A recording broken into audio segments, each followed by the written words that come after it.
Welcome back to Bless Your Heart, I'm Talking. This is your host, Zada. Today's show, I am going to talk a little bit more about my autism journey.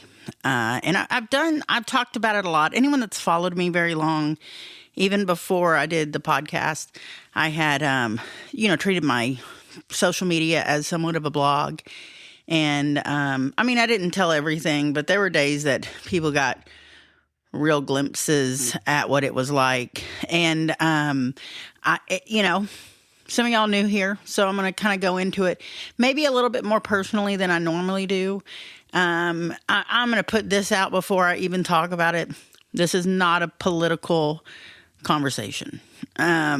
This is very much I just think that being part of the autism community, but not being autistic, I've always said that I am my kid's voice because they can't articulate yet what they need to take up for themselves and to get things done they need done and for people to understand them. And, we're getting there and they will be, but they're not there yet. And so until then, I have to be their voice.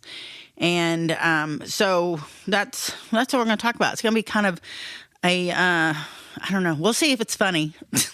I don't know, because I'm winging this shit. I don't have like a script. I don't know if y'all realize how I do this podcast, but there's no script. It's obvious sometimes. It is literally me just rambling. And again, the whole point of this podcast is to have a real conversation and to be a Southern goodbye conversation because, if you ever have sat on the front porch of someone's house trying to say goodbye or after church in the parking lot or in the HEB parking lot, you know what it's like. You say goodbye by telling 5 more stories or one that's crazy, and it usually starts over something small. And so you're going to get one of those conversations today. But before we have the conversation, I want to say that I don't like to prove Rick wrong. But when I do, I like to make sure he knows it if it's something funny. And this is what happened the other day, y'all. And I'm only telling the story because I posted it and got a lot of response from listeners. But we have a refrigerator, as everyone does. And our refrigerator is, the bottom half of it is the drawer freezer. And the top half of it is the part that keeps like everything else cold, but not frozen.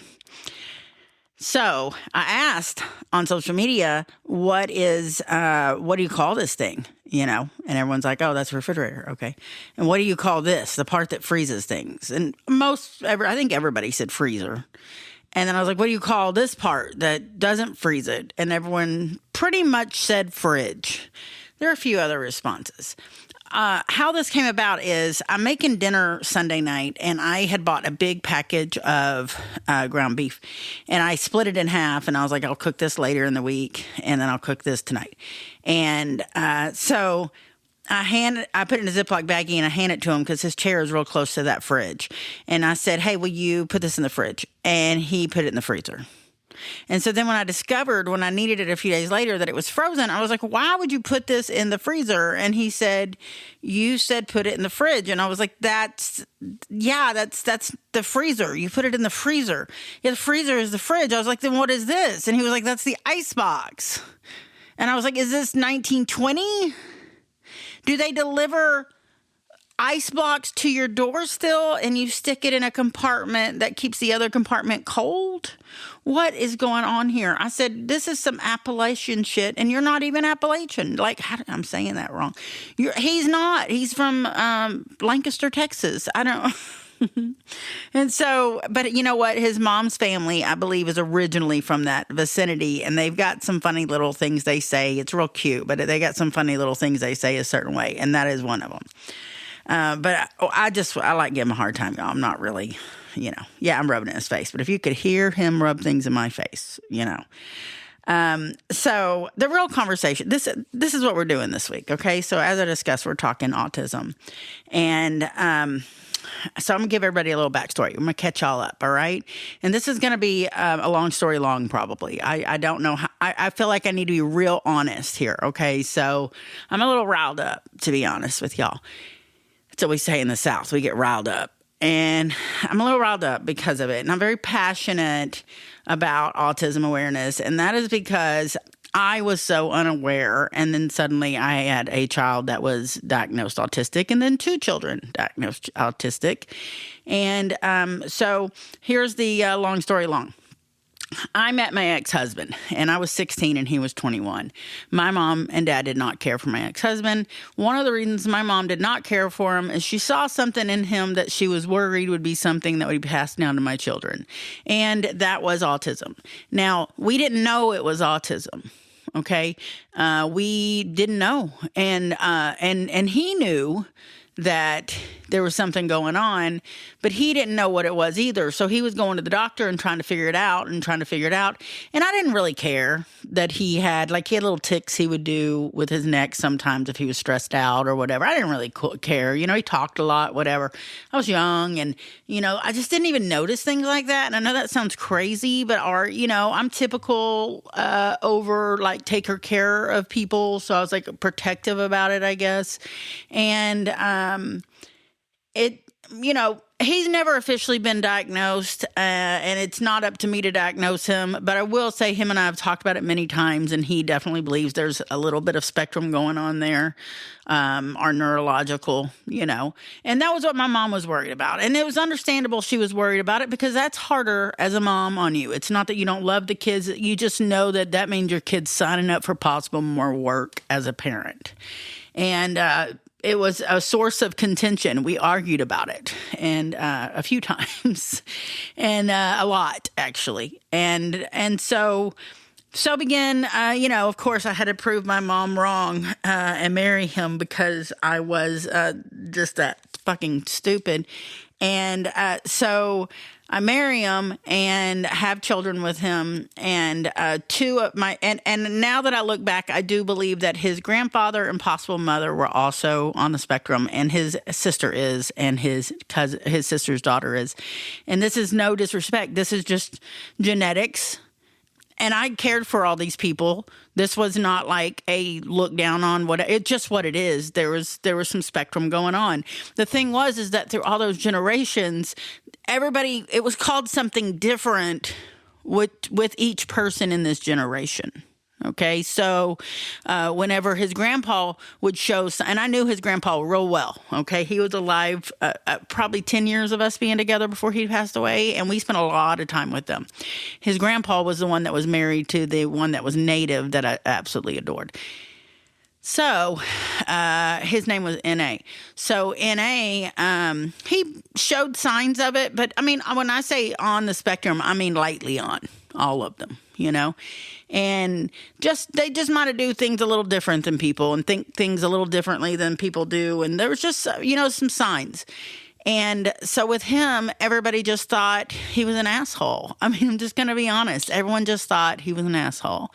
And that was kind of the situation. He had a real hard time keeping a job, and he would definitely buck up to people about things. He was kind of ornery and a good man though. He was a good man. He just had some quirks about him. And so his daughter is my ex-mother-in-law, who was a beautiful woman and beautiful, or is still, but she's, older now.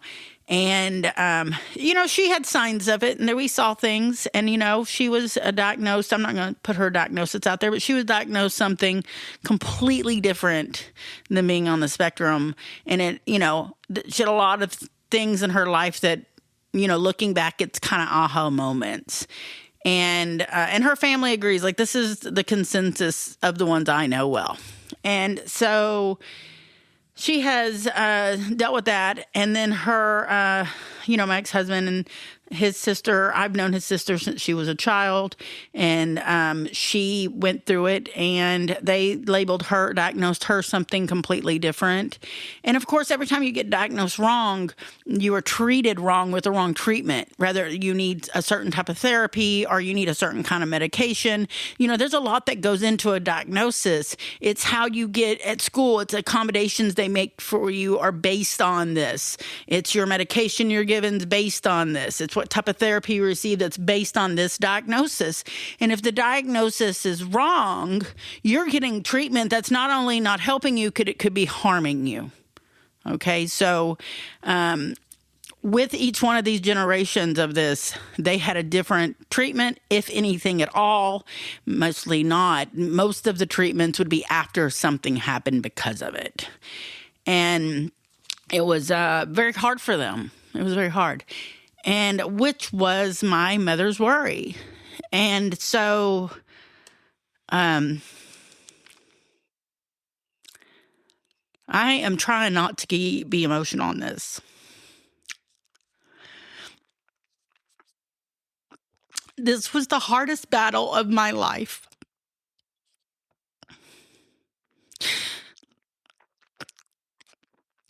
My daughter is 20 years old now, and from the moment I became pregnant with her, I dreamt that she was autistic. It was, 20 years ago, they just really started figuring out what it was. And there had been a really misleading doctor who lied and got put vaccines test out there and created kind of like a fear. And it was getting very talked about, and it was starting to get diagnosed more, and it was becoming a conversation. And I was fearful because I started recognizing that my ex-in-laws, who I was still married into, were clearly autistic. And there really was a chance. But back then, they thought it only happened to boys, really. Girls very rarely got diagnosed it because it manifests different in girls. And so when I found out I was having a girl, I was so relieved. I was like, okay, good. Nope, she's going to be good. She's going to be good. No problem. It's a girl. And Zoe at the time had a little boy in her class, and that little boy in her class was autistic. And he was a sweet little boy, but he was a handful. And I would volunteer in class, and I would see what his poor mother would go through. And at the time, I ran a children's place clothing store in Kingwood, Texas, and they were a regular customer. And bless her heart, he would just wear her out, And he was a sweet boy, but he'd wear her out. And I was so worried because I was like, how am I going to do this, if this happens? Since she was a girl, and I was like, yes, we're good. We're good. Well, guess what? Surprise, fourth pregnancy, completely unplanned. And it's a boy. And as I'm pregnant, I start realizing, because now Zaylee is a baby, and I start realizing she's not normal. There's something going on. And I don't mean not normal in a bad way. I mean, she's just different than the other kids. She's reacting to things differently. She requires things differently. And I just put it off as this girl's just got a big attitude. Like she just came out of the birth canal ready to fight, And let me just tell you, it was insane. It was so hard. Well, then I started realizing she had autistic behaviors, and I hadn't gotten her vaccinated because of my fears. And that's in the midst of the vaccine talks. Okay. So I didn't get her vaccinated. I had a doctor, and that was from Vietnam. That was absolutely amazing. And, she was like, let's do this instead. Let's wait to start them. And then we're going to take the most important ones, and we're going to just do one at a time, spaced out over time. And you decide when we start, basically. And that is exactly what I did with both my younger children. Unfortunately, they both exhibited signs of autism before I ever got them vaccinated, so I can rule that out. But I'm going to tell you something. I am not a doctor, and I'm not going to say vaccines don't make injuries. I'm not going to say that. I am pro-vax, y'all, but I'm telling you right now, I know not one thing fits everybody, and I believe in parents being allowed to be parents. So let me put this out there. I have a very dear friend I absolutely love, who has been through the ringer with the situation, and she firmly believes, and I believe, that her son had a vaccine-related injury. And so she knows a lot. She's educated herself well. She's educated a lot of people, and she's educated me. Now, do I think that vaccines cause the majority? No, I don't think vaccines are the catalyst for it. I think you got something else going on, and then it becomes a catalyst, but something else was already going on. And what do I know? I'm not a doctor, but what I do know is it is 99% genetic. Really, I think it's been 82% is what they found. So the rest, I don't know what it's caused by. The rest of it, I don't know what it's caused by. But I'm going to tell you, I don't think that the surge is there. That it looks like there is there. Okay, because I recognize in the fact that I just saw generations of a family with the same situation, same autism level, even pretty much, and all of them have been diagnosed something different over the years. They always existed. They were always autistic. They were just misdiagnosed. And you know what happens to people that are misdiagnosed? They get wrong treatments, which means people got lobotomies, which means people got put in insane asylums, which means people got put in psychiatric holds, that women were locked up after postpartum, whatever. It's the same idea with autistic people. They got shipped off to homes and never spoken of or occasionally visited. Or best case scenario, they stayed at home, but they weren't allowed to leave home for anything pretty much unless they had a special class in the school. A lot of these kids, if they were being educated, they literally had teachers that went to homes and stayed all day with the kid in the home because they had no place for them in the public school. Or if they went to public school, they went in the classroom that everybody else in the school knew was the special needs classroom. And that's not the word they called them. And you know the word they called them. That's the autistic kids. Or at least some of them. Some of the autistic kids are the kids that lit their locker on fire because they were so frustrated. Some of the autistic kids are the valedictorian that could pass it. But he was so smart and he was obsessed with bugs. They're out there. It's always been out there. They're just calling it different things. But it was present. It was in our face and behind closed doors. It's always been there. Everybody's got the little aunt that's a little eccentric. Guess what? Guess what that aunt has? It's not suddenly ballooning. Now, is it environmental? I'm definitely there's no way the environment can't affect us. Absolutely. But I'm going to tell you right now, all this autism stuff is not political. It is medical. And I'm having a real hard time watching either side make it part of their politics. It's not political. Do not throw out misdiagnosis options and put us in the community through 20 more years of bullshit. There is danger in that. There is danger in people being misdiagnosed and people being mistreated. There is danger in making medical things political. We need the eye on the ball. We need no perversion of what studies are being done and what they're doing. The doctors need to be able to focus on purely making sure that things are what they are, not political, medical. You know how politics perverse results. It changes them to fit narratives. And I'm not just talking autism. We've seen this happen in other things as well. You know what happened when they started saying bacon was bad for you? We had a lot of pissed off farmers and ranchers. Eggs bad for you, cholesterol? Uh-oh. We got a whole group that's ready to go to Washington. We got to be real careful what we put out there, okay? Every T should be crossed and every I should be dotted. I have absolutely no problem with us researching and looking and if we see something that looks like it might be an issue, looking into it further and further and further. But I'm going to tell you right now, the current conversation is beating a dead horse, just like the vaccine one did. It's like we got a whole new bad guy that's already been proven wrong again. The guy with the vaccines had lost his license, went to jail, everything.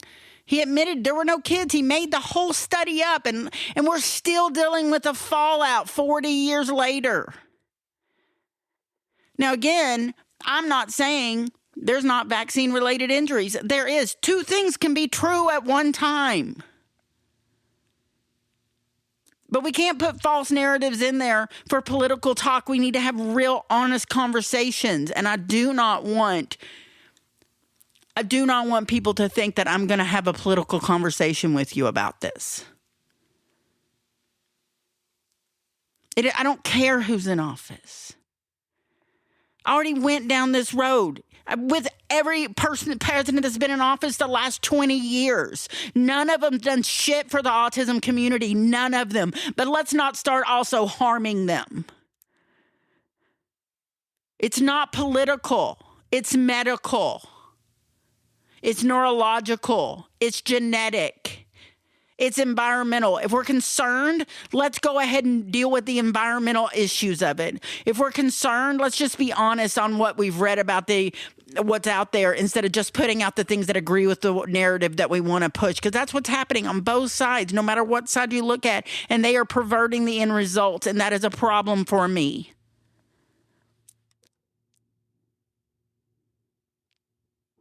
I do not think y'all understand. My ex-husband got put on medication when he was misdiagnosed, and the medication they put on him could have done permanent damage to his liver. Once he changed doctors when we moved, they were like, why the hell are you on this? Misdiagnoses are a problem. One of the things that they put my kids on, and let me tell you, I wouldn't let them go on controlled substances. That's not my choice to put those kind of drugs in my children, and I don't. When they get older, if they want to do it, they can do it. But I put them on the least of the least I could do, because it's never good to put a bunch of shit in your body, definitely. But I need a real diagnosis so I can pick the least of the least. I have to pick an option. There's so many options because this is a spectrum. And that's why part of the issue with the numbers being wrong is because they used to have Asperger's, PTD-NOS, which is persuasive developmental disorder, or they had the autism sector. So you had three different things. And then there was, within each one of those categories were more categories, okay? So there was so much spectrum to what you could be diagnosed as that, of course, the numbers look differently. But then everyone got all worked up when they started looking into that term Asperger's and realized it was a literal Nazi from Germany. So they were like, okay, we don't want to call anything after a Nazi from Germany. How are we going to do this? And they were like, how about this? Instead, let's just lump them all into autism and take away these other categories. So now we had three main categories and many subcategories under each one of those because it was a spectrum. And now we have one category, autistic. That's like when people say to you now, well, are you Asperger's? Most of the time they'll be like, yes. And that means they probably are not diagnosed, or they got diagnosed 20 years ago. But if they get diagnosed now, they do not get diagnosed as Asperger's. And like my daughter's original diagnosis was PTD-NOS. Zoll's was Asperger's. Now Zoll's is autistic. Now Zaylee's is autistic. They changed their diagnosis. So now they've gotten moved from one category to the other. Just like their aunt got moved from multiple wrong diagnoses to eventually autistic. It has moved its way down as time has changed, and they have learned more about it and shifted it. And again, the whole reason that they got rid of those categories is political, because politics had to go in there and people had to be offended. And so now the numbers change. So now everyone's like, oh my God, the numbers change, as if they don't remember changing the name. And that's why I'm talking about why I don't want it political, because it's medical. Because all you got to do is critically think about this and be like, oh, the numbers went up because they took away all the other names. I don't. If you had any idea, and you can't get help, there's no help. Everyone that thinks, oh, they're getting help from the government. I never got a dime from the government raising 2 special needs kids as a single parent. Never. Not one dime. Nothing. No help. Nothing. Private insurance out of my pocket, everything. At one point, I was paying $1,500 a month. $1,500 a month for medications and therapies for 2 children with zero help from anybody. There is no support in this country for autism. There's none. Everybody's so worried about the stupidest parts of it. How about we worry about the fact that we do nothing to support them? Not when they're children, not when they're adults. We don't help them unless you know somebody or you have the money to pay a lawyer to go through the whole game. And most people that are paying $1,500 a month in medications and therapies can't afford lawyers. We want to throw politics into it. Let's put it in there. How about we get some legislation to protect these people? Educate them. Help them get jobs and be productive and do it themselves. But no, because you know what? I can tell you right now, I've spent the last year dealing with the Workforce Commission and disability, trying to get my kids additional help now that they've aged out of the school system. And they qualify for nothing. Nothing. When do they start qualifying? What would they do without me? No one's talking about that. No one's talking about that. No one's worried about them.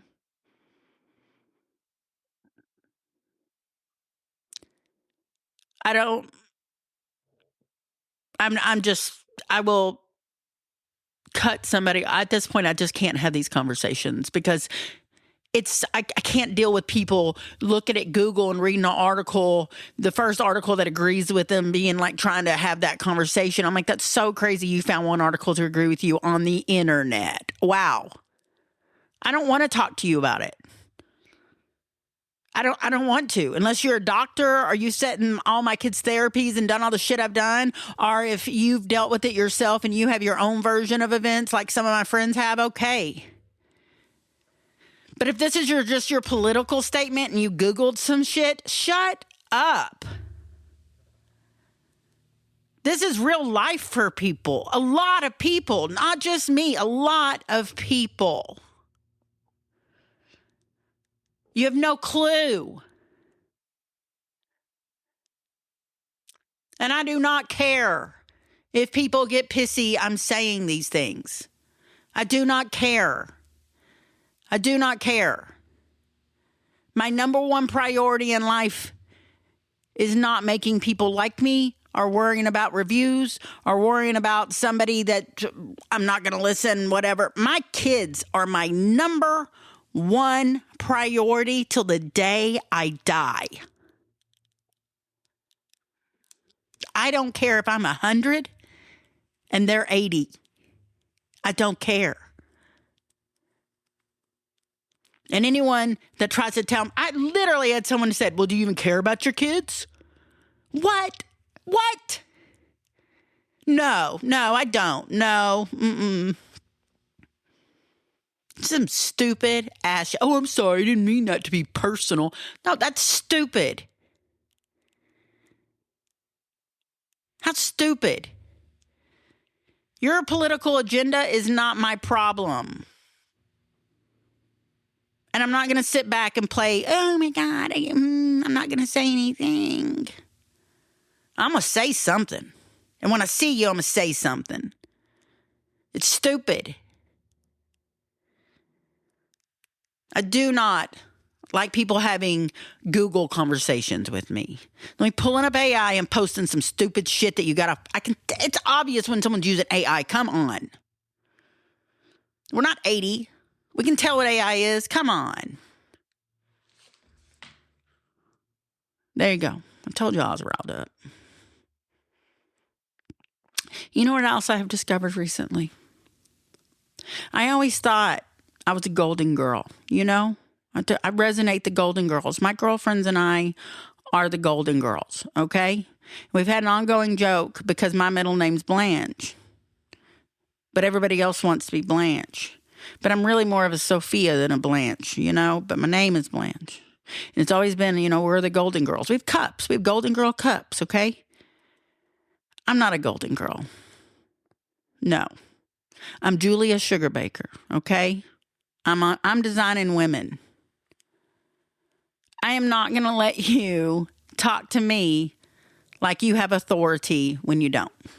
I'd love to have a good conversation with you, but here's the thing that I have found in life is that when you know people in positions of power and that have proven themselves, people that really do have grit and have worked hard and have done things on their own accord, those people do not assert power over you.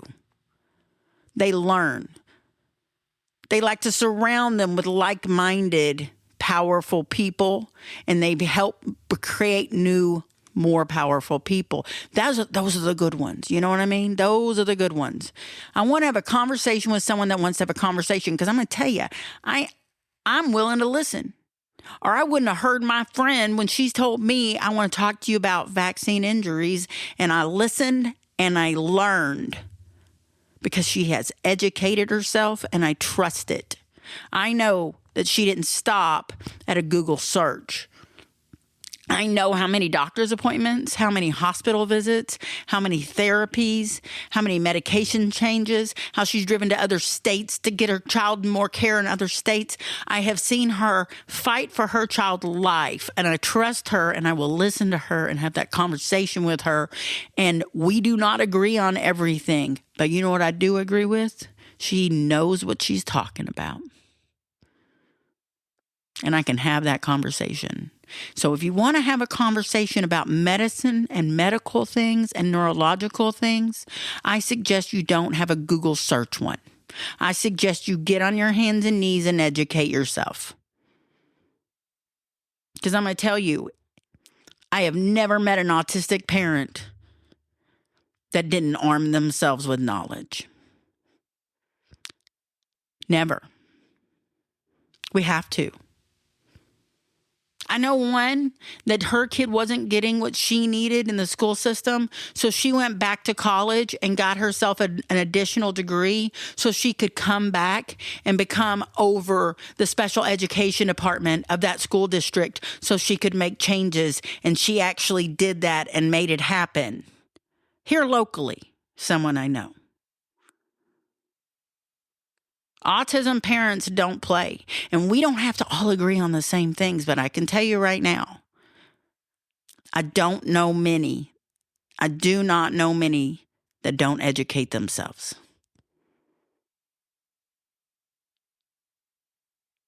And that's all I have to say to y'all today. And I'm sorry if it seems like we are going to church, and I am sorry if you do not agree with me.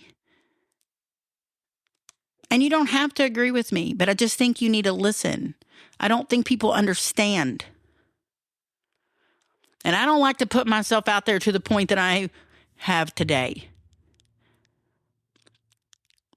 But people's lives are ruined when they get wrong diagnosis. We're not making shit political. It's just one more divide. It's just one more group divided.